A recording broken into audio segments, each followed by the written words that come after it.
Hey, FlimsyLunchTray here, and this screen you're seeing right now of the team lineup is one of the most important things you can study before going into battle. Because today, in this video, we're going to be discussing Unicum destroyer play, Hands to action stations. and I'm going to be breaking that down for you.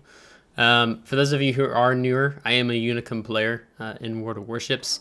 And I've been trying to do some more of these videos. I'm trying to help break down decision making, breaking down just different things in the battle to hopefully help you as a player learn if you're wanting to improve, become a better player in World of Warships. So, in studying that division team lineup, the enemy team had a division. They had AP and UR. Friesland and the Audacious. And those two guys, or girls, are players in the King of the Sea tournaments. They're really good clans. So just seeing that gives me some information that I need to be wary of those guys. But any player you need to treat that you come across in World of Warships on an enemy team, you need to treat them as like they're a really good player, regardless of clan tag or name. That like, oh, that's a really good player. I need to be mindful of them. Now, maybe it's a little different with Angry Turtle, but a little infamous on the NA server. But you need to give the benefit of the doubt. You need to assume that this team is the best enemy team possible. This is that type of mentality. And how are you as a player going to combat that? So, and starting off here, we are in my favorite Tier 8 premium destroyer. It's the Tier 8 British destroyer, the Cossack. HMS Cossack. So it's a fantastic destroyer. It has so many strengths, including this long range, short range hydro, or long duration short range hydro, excuse me. But one of the things that this destroyer really lacks is AA. We only have 2.5 kilometer AA range, so you may have noticed that I was checking that at the beginning of the battle. I turned it off, and then I was like, no, actually I can just leave it on and turn it back on because my air detect range is 2.5 also. I do have a camouflage mounted. I am not naked in this battle on the ship. It's just a premium camo, or not premium camo. It's a camouflage that gives you a lot more credits and reduces your ship's credit costs because I'm currently working on farming credits in World of Warships. So, so we have the max concealment range you can get on the Cossack, which is 5.5 kilometers. So I'm going to start diving in a little bit more into what's happening here in the battle. One of the things as a good player is you're looking for opportunities, windows of opportunities where you can make an impact against the enemy team. Here we're in Islands of Ice in domination mode, bottom tier. And right now I'm sitting on this cap. I'm preventing the enemy Morgador from capping, so we're just basically canceling each other out right now. And I have a lot of smoke screens, 7 in total, short duration, but they're fast reload, quick cooldown time.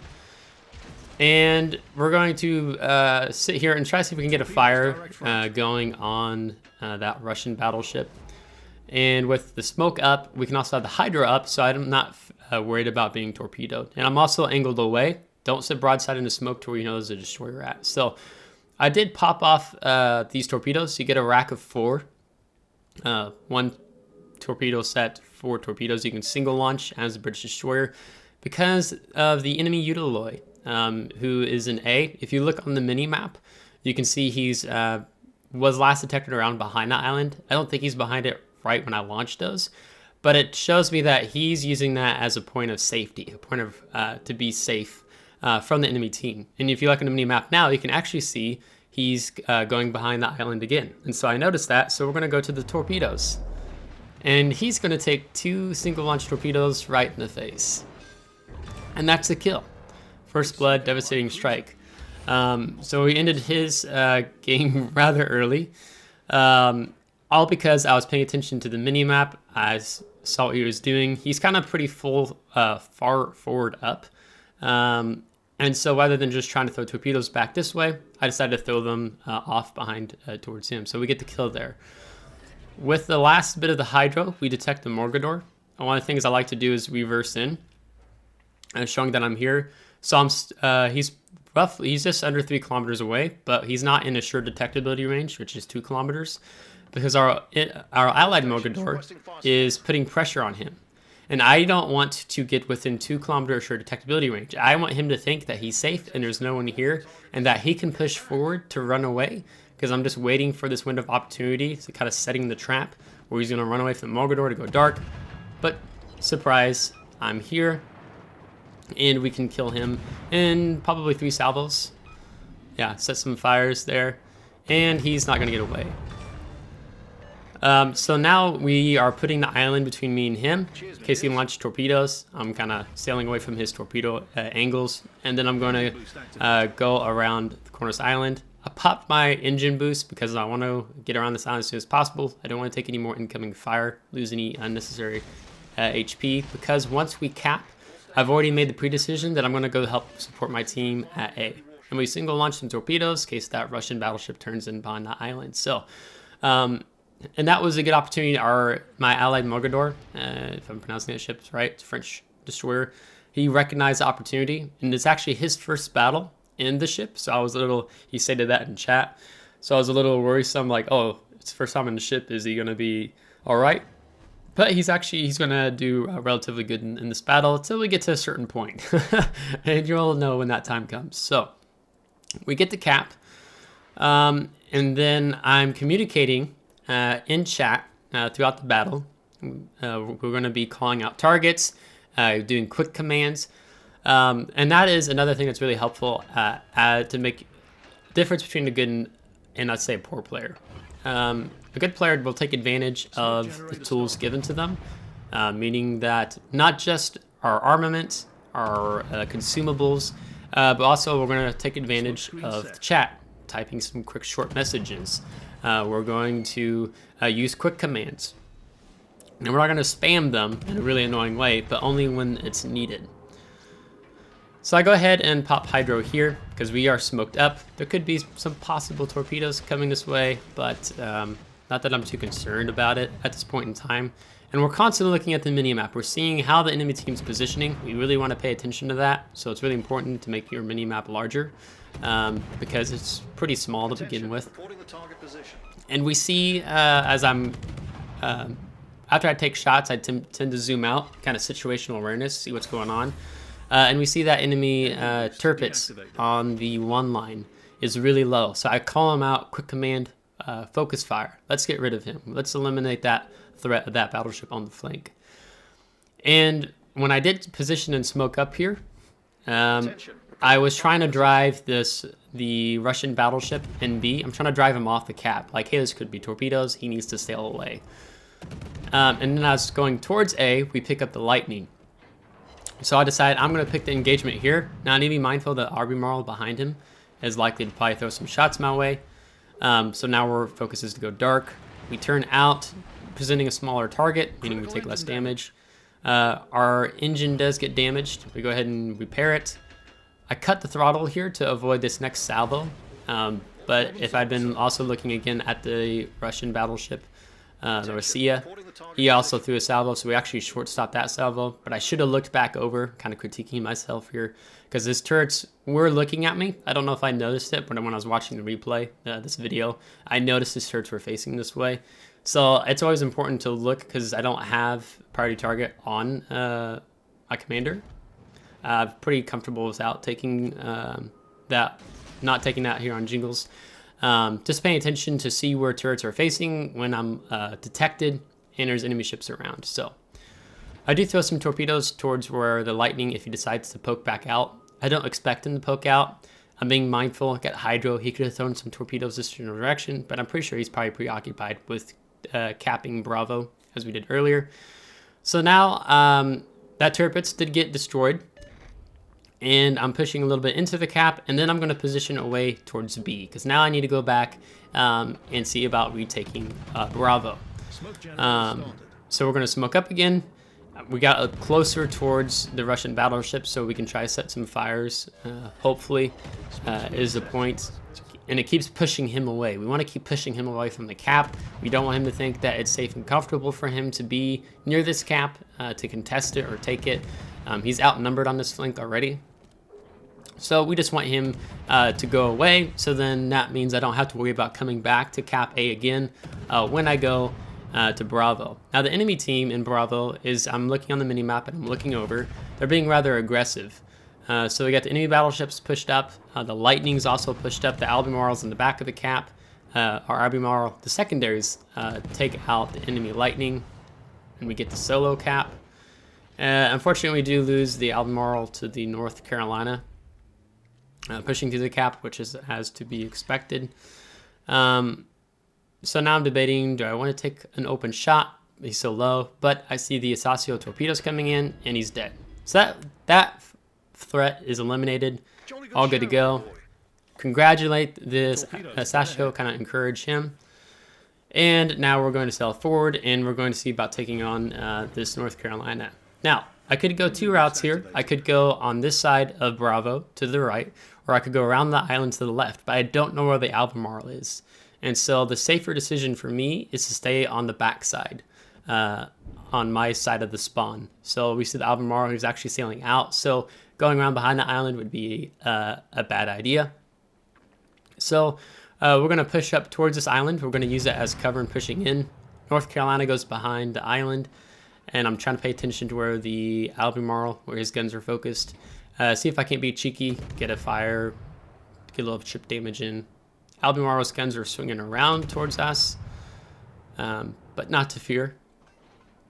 So now we're going to use this island to push up. I'm noting that my concealment is 5.5 kilometers. So I don't necessarily want to get detected here, so you're going to see me slow down before I ease into the cap.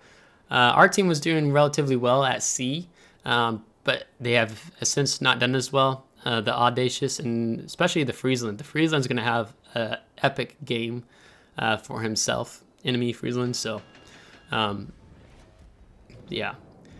So one of the things too, when you're looking at the team lineup at the start of the battle I mentioned, one of the things about the Friesland is, as a destroyer, it's got a 5-kilometer hydro. You can detect enemy ships 5 kilometers away. So that's something that I'm looking at. I'm like, oh, if I meet up with Friesland, I need to keep that in mind. So you kind of go into this pre-check, what you know, what enemy ships have, what, you know, if it's North Carolina, it doesn't have the greatest secondaries, but it's got pretty good, it's got decent guns for the tier. It's a really good balanced tier 8 battleship. Let's see what else. The Mogador, it's really fast, has really good firing torpedo angles, so I was keeping that in mind. We saw him. I kept those in mind, so on and so forth. So we're continuing to bleed out allies. We have none really left on the right flank. Friesland takes out our Kaze. This Albemarle in the between here and A and B is really being kind of an issue. He needs to die at some point. Our Sashio's taking that fight on. I'm moving over this way because I know the enemy team is going to be pushing in from C. They're going to take cap C and they're going to move towards B. That's the plan, right? So Smogador, he's had 2 kills up to this point. He's got his engine boost going because you can see the rich, deep black smoke. And he's just like, I'm going in. And I was like, wait, is he really going to dive? He's going to dive an enemy Asasio, a Friesland, an Amagi, and a Plains. And yeah, so I should have done this quick command a lot sooner for him to get back because he is totally outmatched here. Really bad situation for him to be in. So he's gonna die, and now I'm basically deciding what I'm gonna do. I'm gonna dump torpedoes in towards C, kind of lining up that torpedo angle.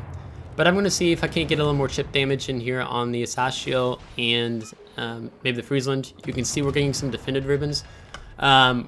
Our points difference isn't huge, so instead of me just running in behind the island, I recognize I need to stay here and try to get some resets. I've reset the Asasio 2-3 times now. I switched to fire to the Friesland. Now I want to get a reset on him because he's got most of the cap progress as they're about to flip Charlie. And in the meantime, I'm sitting here and I'm juking shots, right? So I'm reversing right now. As soon as the Friesland fires, full throttle, because the Cossack has really good propulsion. And so we're going to completely juke that salvo by the Friesland. So the Friesland has really good DPM, despite only having 2 turrets, 4 guns. So that's another thing I have to keep in mind. And my goal now is I recognize I need to run. I need to get away from B. The Audacious is going to line up a strike on me. He's going to turn back around. So I know he's going to do that. I immediately pop smoke, keeping in mind the Amagi. Kid get a salvo off if his turrets are looking this direction. Now I pop engine boost, and this is important because I want to reverse, because I'm pretty sure, I'm going to assume that Audacious is going to do a blind shot at me, and he does. And the fact that I popped engine boost there means I just ducked part of a rocket strike. Battle ends in 5 minutes. So he didn't have a full squadron, and I need to run regardless. I'm RPF'd, as you can see. So I'm going to attempt torpedoes in the general direction of the Amagi. Maybe the Friesland's running that direction. And I did turn my AA off while I was in the smoke because I didn't want to give away my position, because some carrier players, they'll look at the AA coming out of smoke and they'll try to target that. So that's why I shut it off, and now I've just turned it back on. I wanted to go behind this island in the center, but I didn't have quite the turning radius, and it was more important for me to get out of there as ASAP. So I'm running. Now, I think I already typed in chat that we just need to focus on defense. We just need to live to win at this point. Our Amagi should have not come around the island and back into Bravo, because now he's going to get the attention of 2 destroyer players, enemy battleship, enemy Amagi, and on top of the Audacious. So that is a real challenge and a real problem. So I'm detected here, and I know Amagi's coming around this corner, so I've already pre-cut the throttle, and I've turned out, try to help to avoid some fire. And we're going to have to get off the cap. Now, I sailed through the cap because the longer I'm on the cap means that they're not able to get any capture progress on the cap. I'm asking my friendly CV that I need AA cover, because now I recognize the Audacious is probably going to come after me. But he's actually been busy a good portion of this time focusing the enemy carrier. And he actually kills the enemy Audacious. But just because you kill a CV doesn't mean that they're still not in the fight, because the Audacious got off his last squadron. So this was a decision I couldn't figure out what to make. I decided to go ahead and slow down, smoke up, and get some reset ribbons on the Amagi. Because this is still, even though there's, let's see, over 200 point difference, this is still a close battle. Because if you look at the mini-map, our Hakuryu is being hunted by the Asashio. Deep water torpedoes deal a lot of pain to the Hakuryu. Amagi comes up behind, he's probably going to blap him. And so I was debating whether to stop and slow down there or not. And I know the Friesland's going to be hunting me. And there he is. We've got the Audacious. He's just located me. He's circling around to get a strike off. Because I know it's most important when I was even, but while I was still in B, that running. I gotta run. If we just gotta run out the clock. 2 minutes. We do get a torpedo hit on the Amagi. Unfortunately, I turned the wrong way. I should have been more horizontal towards the Audacious squadron. And we get set on 2 fires there. We get Confederate here. And I'm just waiting for my smoke to cool down, because I get to pop it instantly. And I go ahead and I'm going to slow down here, because I need to slow down in order for my smoke to cover me. If I'm still going full throttle when I pop my smoke, I'm going to be not detected. Now, I'm pretty sure the fire is going to kill me at this point, but the Friesland player was really good, and he kept blind firing me, so kudos for him.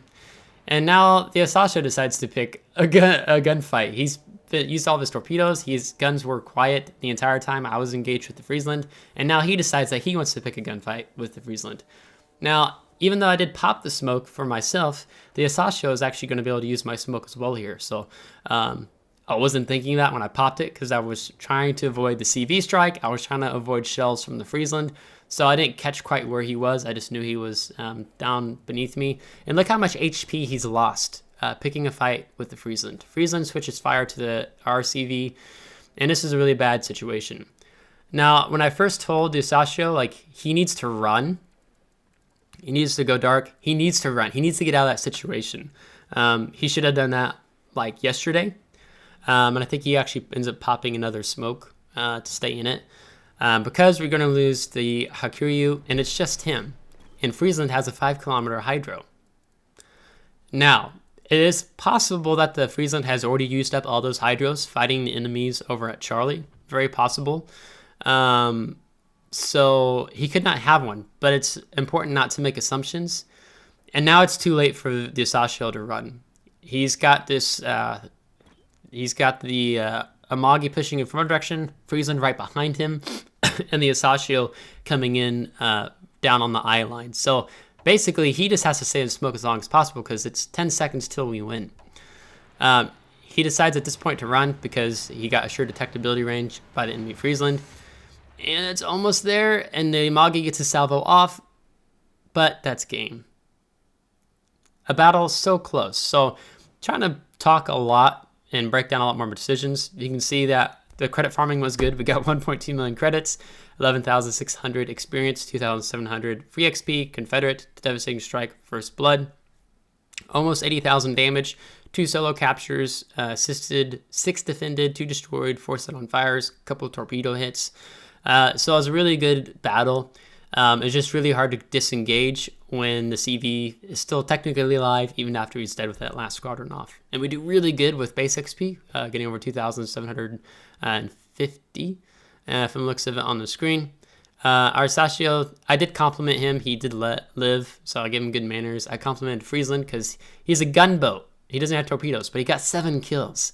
So he did a fantastic job in that battle. And here you can see the damage layout.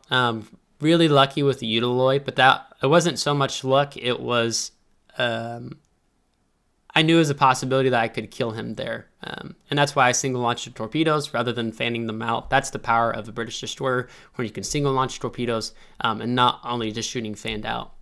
And here you can see some of the credits in XP and how many credits we earned with premium account, commander XP, so on and so forth. So one of the big things about, for me, since the commander we work with 10.0, I play destroyers a lot more, and they're now actually my best class in the game.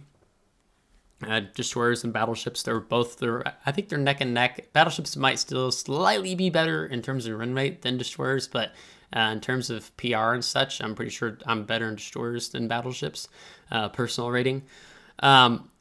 But it's all these pre-decisions that you have to make, and having stressing the situational awareness with the mini-map, seeing what's going on the screen, creating windows of opportunity, like how we created an opportunity in killing the Utiloy. We created an opportunity in killing the Mogador, and being patient, staying outside that sort of detectability range, betting on that he was going to run forward to try to get away from my ally Mogador, and we got to finish him off, killing him there.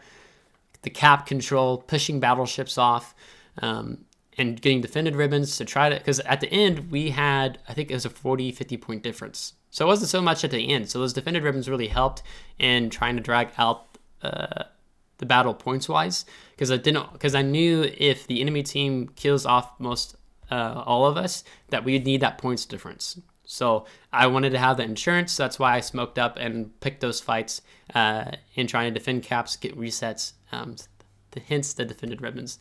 Another big thing, I'll link it here. I'll put it in the top right corner. Should be a card pops up. Is a video that I did talking about important things to keep in mind as a destroyer player. I think 6 tips. Or 6 or 7, I can't remember how I titled the video, but I'll throw that up in the top right corner here. Kind of breaking down important aspects of being a really good destroyer player. And then maybe I can throw another card up here of talking about Unicum mentality. Because before you even log into the battle, there's also the mentalness of how you approach the battle. If you're always blaming matchmaking, if you're blaming RNGesus, if you're blaming your team constantly, rather than stopping and thinking about, hey, what can I do as a player to improve? What can I do to help ensure a victory? Having a positive mindset in approaching the game. If you're wanting to improve, be a better player. I know that there are even those of you, some of you subscribe to me, that you're more just like, I just play to de-stress. Win rate doesn't bother me. Don't really care. I just like blowing things up. And that's totally cool. So hopefully this video is still entertaining to you. For those of you who want to improve, I'll link those 2 videos, those 2 cards in the top right screen for you to check out, and just trying to break down this Unicum destroyer gameplay for you.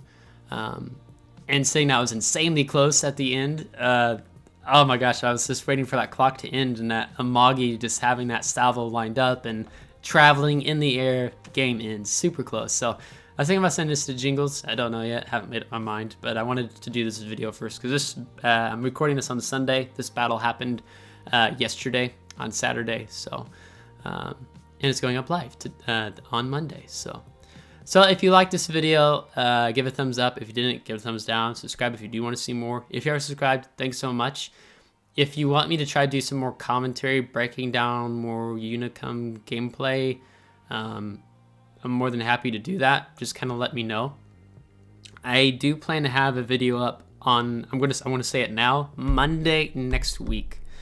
I was asked, based off the Unicum mentality gameplay video that I did, I was asked by a player if I could do a video on explaining how it is I have fun playing World of Warships while also at the same time being a Unicum player. Like, how do those two things go hand in hand? Because a lot of people who are, maybe if you're trying to achieve Unicum status or become a super Unicum, just being a really good player, you can be very critical of yourself. You can be very hateful of the game, smashing your keyboard, negative mentality. So he asked, how do I have a positive mentality? How do I have fun playing the game while also being a Unicum player of World of Warships? So that video will be happening Monday next week. So until next time, take care.